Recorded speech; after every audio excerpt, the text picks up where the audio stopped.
LeanIX vient d'être reconnu comme un leader dans le cadran magique des outils d'architecture d'entreprise. Numéro 1 sur la complétude de la vision et numéro 2 sur la capacité d'exécution. Avec LeanIX, SAP fait une entrée fulgurante dans le monde de l'architecture d'entreprise en lançant son propre cadre méthodologique, le SAP Enterprise Architecture Framework, et en développant une certification dédiée d'architecte d'entreprise SAP. Sans surprise, le rôle d'architecte d'entreprise SAP est l'un des mieux rémunérés dans l'écosystème SAP. Avec tout cet élan autour de SAP et de l'architecture d'entreprise, j'ai assisté récemment à l'événement SAP LeanIX Insight à Paris, qui était un événement riche en enseignements. Et à la fin de cet événement, une question m'est naturellement venue à l'esprit. Est-ce que LeanIX est aujourd'hui le meilleur outil d'architecture d'entreprise? Je vous propose de voir tout ça juste après. Bonjour à tous, je suis James Priso, un expert en architecture d'entreprise et formateur TOGAF. J'ai formé plus de 4000 professionnels à l'architecture d'entreprise en France et à l'international, et plusieurs de mes cours sur Udemy sont parmi les mieux notés et les plus vendus. Si vous souhaitez débuter dans l'architecture d'entreprise ou approfondir vos compétences et vos connaissances, il y a de fortes chances que l'un de mes cours réponde à vos besoins. Je suis également membre de l'Open Group et je participerai au prochain sommet à Amsterdam du 19 au 22 mai. Si vous prévoyez également d'y participer, ce serait un plaisir d'échanger avec vous. Revenons à notre sujet principal, SAP LeanIX. Voici les différents points que j'aimerais partager avec vous. D'abord, qu'est-ce que LeanIX exactement? On va parler de ses origines, de son positionnement sur le marché et de sa relation avec SAP. Ensuite, je vous partagerai les retours d'expérience de grandes entreprises qui utilisent déjà LeanIX, tels qu'ils ont été présentés lors du dernier événement SAP. Puis, on plongera dans les fonctionnalités clés de l'outil avant de jeter un œil à sa feuille de route pour 2025. Et pour finir, je vous donnerai mon analyse personnelle et mon point de vue sur la solution. Dans l'écosystème des outils d'architecture d'entreprise, LeanIX est un acteur relativement récent. L'entreprise a été fondée en Allemagne en 2012. Dès le départ, LeanIX est une solution qui est proposée en SaaS et qui se concentre surtout sur l'architecture stratégique. Alors, il faut savoir que l'architecture d'entreprise est généralement divisée en 3 niveaux. L'architecture stratégique, l'architecture de segment et l'architecture de capacité. L'architecture stratégique vise à aligner le système d'information sur la stratégie globale de l'entreprise et ses objectifs de long terme. Concrètement, cela signifie se concentrer sur les capacités métiers existantes et cibles, ainsi que sur le paysage applicatif et son alignement avec les enjeux métiers. Dans cette logique, LeanIX s'est moins positionné sur les dimensions liées à l'architecture solution ou l'architecture de capacité, comme par exemple la modélisation d'architecture détaillée ou la définition de solutions permettant de réellement mettre en œuvre une nouvelle capacité dans une entreprise. Mais en 2023, il y a un changement important, le rachat par SAP de LeanIX. Ce rachat donne une toute nouvelle dimension à l'outil et marque un changement majeur dans le paysage des solutions d'architecture d'entreprise.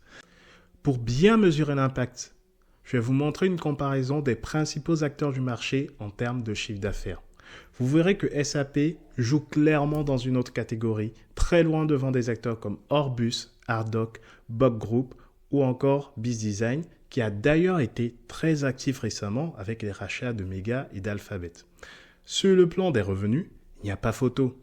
SAP est l'un des plus grands éditeurs de logiciels au monde, alors que les autres restent des entreprises de taille moyenne. Et cette différence, elle est loin d'être anodine. Elle a un impact direct sur les revenus disponibles en termes de marketing et de R&D. Et de ce point de vue-là, LeanIX a un avantage considérable. Aujourd'hui, LeanIX est intégré dans l'entité SAP BTP Business Transformation Platform, aux côtés de solutions comme Signavio qui gère les processus métiers et WalkMe qui accompagne l'adoption digitale. L'objectif, c'est de créer une vraie synergie entre ces outils pour accompagner la transformation sur 3 dimensions clés, les processus, les applications et les utilisateurs. L'ensemble s'inscrit dans une approche méthodologique structurée appelée Business Transformation Management qui couvre toutes les phases d'un projet, du diagnostic initial à la conception et la mise en œuvre du futur corps modèle en passant par la gouvernance métier IT, le déploiement, la phase post-go live et bien sûr l'amélioration continue. Voyons maintenant comment les clients utilisent LeanIX aujourd'hui et pour quels usages. Lors de l'événement SAP LeanIX, les grandes entreprises présentes partageaient toutes le même objectif, celui de pouvoir gérer leur portefeuille d'applications comme une véritable donnée de référence fiable. 3 grandes motivations ressortaient clairement. Centraliser la gestion du portefeuille d'applications, rationaliser le système d'information, maîtriser les coûts IT, soutenir la planification des feuilles de route IT. Concernant l'administration de SAP LeanIX au quotidien, les équipes en charge sont généralement de petite taille, souvent moins de 4 personnes et rarement dédiées à temps plein à l'outil. En revanche, la responsabilité de la mise à jour du référentiel est largement déléguée aux équipes métiers et IT. Grâce à des intégrations avec des plateformes comme ServiceNow, l'Active Directory ou d'autres outils, une grande partie des tâches peut être automatisée. Un autre facteur clé pour maintenir le référentiel à jour, c'est l'intégration de LeanIX dans la méthodologie projet ou la gestion du run applicatif. Dans certains cas, un identifiant LeanIX ou un niveau de complétude suffisant des applications devient même une condition préalable pour débloquer un budget ou faire avancer une demande projet. Un point important à noter, la majorité des entreprises qui étaient présentes n'utilisent pas LeanIX pour gérer leur processus métier. Sur cette partie, elle s'appuie plutôt sur l'outil Signavio. Mettre en place un outil comme LeanIX n'est pas chose aisée. Ce que recommandent les entreprises, c'est de ne pas viser trop grand dès le début. Il vaut mieux commencer petit, avancer étape par étape, adopter un métamodèle allégé, automatiser au maximum la saisie pour éviter la surcharge manuelle et surtout obtenir un sponsor exécutif très fort. Et honnêtement, je suis complètement aligné avec ces recommandations. L'outil se structure autour de 5 grandes sections. Premièrement, les dashboards. Les dashboards de SAP LeanIX centralisent et interprètent vos données pour une prise de décision éclairée. Leur configuration est très flexible, vous offrant des vues rapides et adaptées à vos besoins spécifiques. Ensuite, on a la section Inventory. L'inventory est le référentiel unique de l'architecture d'entreprise. Vous gérez les fact sheets. C'est la base de connaissances partagées pour comprendre le paysage IT. Et dans SAP LeanIX, tout tourne autour de ces fact sheets qui sont le véritable cœur de la solution. Troisième section, les reports. Donc, les reports proposent des analyses et des visualisations complètes de l'architecture en mettant en évidence les applications, les technologies et leurs dépendances.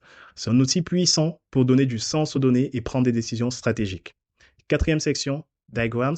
Donc, grâce aux fonctionnalités de modélisation telles que FreeDraw et Dataflow, SAP LeanIX vous permet de représenter visuellement les éléments de l'architecture et leurs relations. Cela est pratique pour communiquer de façon claire et détaillée auprès de vos équipes IT et métiers. La dernière section qu'on va aborder, c'est la collaboration. Donc, la collaboration facilite la participation de tous les acteurs grâce aux sondages, aux listes de tâches et aux commentaires. Ce travail collectif garantit la qualité, la fiabilité et la mise à jour continue des informations. Du côté de la feuille de route, 2 nouveautés liées à l'IA viennent s'ajouter à ce qui existe déjà. L'Inventory Builder, qui permet l'import automatique et la structuration de données non structurées du type image PDF afin de les intégrer rapidement et intuitivement dans LeanIX. Puis, on a Joule, qui est l'assistant IA intégré à SAP. Donc, c'est un assistant intelligent pour faciliter la recherche et l'analyse dans LeanIX. Actuellement, il n'est disponible qu'en Allemagne et aux États-Unis et il devrait bientôt s'étendre à d'autres régions, dont la France. D'autres améliorations ont également été annoncées, comme les executive dashboards, qui sont des tableaux de bord spécialement conçus pour les dirigeants avec des indicateurs comparatifs mensuels trimestriels pour mieux piloter l'IT, les calculations modules, qui sont une fonctionnalité pour effectuer directement dans la plateforme des calculs avancés du type TCO, analyse time de Gartner, maturité des capacités métiers et grâce à des modèles prédéfinis et personnalisables. Puis, on a également les architectures roadmap et impact qui sont la simplification de la gestion des changements où vous pourrez définir directement les évolutions dans les fiches applicatives sans passer par une initiative ou un projet. Puis, on a une amélioration de la gestion d'obsolescence. Donc maintenant, il y a la possibilité de définir plusieurs dates d'obsolescence adaptées aux besoins spécifiques de chaque client. Voilà pour les grandes lignes, les fonctionnalités des SAP LeanIX et les évolutions à venir. On peut constater qu'ils sont en effet très dynamiques et très actifs autour de la solution. Revenons à la question clé.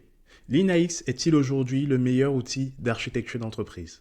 Je dois reconnaître que LeanIX est une excellente solution et clairement un choix judicieux pour toutes ces entreprises qui s'appuient déjà aujourd'hui sur un grand écosystème SAP. Mais même pour les entreprises qui ne sont pas encore des clients d'SAP, LeanIX reste une solution qui a énormément d'atouts dont certains ont déjà été évoqués. Des fonctionnalités IA très avancées, une vision globale de la Business Transformation Platform avec notamment WorkMe que je trouve génial pour faciliter l'adoption et enfin une réactivité impressionnante pour intégrer les retours utilisateurs. Néanmoins, il existe plusieurs axes d'amélioration.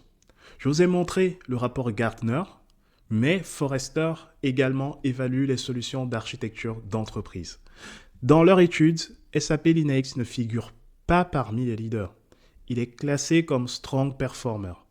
Concrètement, en termes de force de l'offre, LeanIX n'arrive qu'en 5e position. Même Gartner, dans ses analyses détaillées, pointe un axe d'amélioration intéressant. Je cite, « Bien que SAP LeanIX offre des capacités solides pour une analyse de haut niveau, il peut ne pas fournir la granularité requise pour des études plus fines par rapport à certains concurrents. Les clients potentiels devraient évaluer l'ampleur du périmètre fonctionnel et le niveau de détail de leurs besoins en architecture, afin de vérifier si ce produit répond à leurs attentes présentes et futures. » Qu'est-ce que Gartner entend par breadth ou ampleur du périmètre fonctionnel et depth ou niveau de détail en architecture? Breadth ou ampleur, c'est l'étendue fonctionnelle d'un projet de transformation, autrement dit, tout ce que l'architecture va couvrir fonctionnellement. Depth, c'est la profondeur, c'est le niveau de détail ou de granularité de l'architecture. On peut avoir une vision très précise ou au contraire plus macro en fonction des besoins et des objectifs métiers. Quand on veut vraiment entrer dans le détail de l'architecture, SAP LeanIX aura du mal à vraiment couvrir l'ensemble des besoins. Néanmoins, LeanIX reste un excellent outil pour couvrir les besoins de l'architecte d'entreprise, à ne pas confondre avec le fait de couvrir les besoins de l'ensemble de la capacité d'architecture d'entreprise. Je vais vous expliquer la différence entre les deux. Pour illustrer mes propos, je vous propose de revenir sur ce schéma. Il décrit la capacité d'architecture avec plusieurs rôles. Sur les 3 rôles d'architecte, la répartition des responsabilités s'appuie sur les notions de breadth et depth. L'architecte d'entreprise garde une vue plus globale que les autres architectes, sur les architectes solutions et les architectes techniques, et se concentre davantage sur la gouvernance et l'alignement avec la stratégie métier. À ce niveau de détail, LeanIX fait très bien le boulot. En revanche, si vous regardez un autre schéma sur la capacité d'architecture, vous verrez qu'il y a différents objectifs. LeanIX est très utile pour la partie stratégie et portefeuille, mais moins performant sur la gestion de projets et la mise en place de solutions ou le solution delivery. D'autres axes d'amélioration me viennent naturellement à l'esprit. Premièrement, l'intégration entre Signavio et LeanIX qui pourrait être bien meilleure. Par exemple, le concept d'application qui existe dans les deux outils n'est pas modélisé de la même façon. Le deuxième point qui me vient à l'esprit, c'est le métamodèle de LeanIX qui est un métamodèle propriétaire. Il ne s'appuie pas sur un standard comme Archimate par exemple. Et cela peut créer des difficultés le jour où vous décidez de faire des migrations de données pour changer d'outil. Au contraire, une solution qui s'appuie sur le standard Archimate sera plus facilement portée vers d'autres solutions parce que le système est un système ouvert. LeanIX reste un excellent choix pour l'architecture d'entreprise. Et cela pas uniquement à cause de son budget important R&D qui déjà garantit une amélioration continue de la solution. Mais il faut également souligner la présence d'une communauté SAP très importante qui se traduit par un écosystème riche et en perpétuel mouvement. Bien sûr, la meilleure solution sera toujours liée à vos besoins spécifiques. Et si vous souhaitez vous faire accompagner dans ce choix, le cabinet de conseil TINA spécialisé en stratégie d'architecture et en transformation digitale sera vous guider. Nous sommes des experts du sujet et serions ravis de vous aider à réussir vos projets digitaux. L'architecture d'entreprise est un enjeu stratégique pour les organisations en quête de clarté et d'efficacité de leur paysage IT. En investissant sur des solutions adaptées, on se donne les moyens d'accompagner dans la durée la transformation numérique. Si vous avez des questions, n'hésitez pas à me le faire savoir. Merci d'avoir regardé et à très bientôt pour de nouvelles vidéos.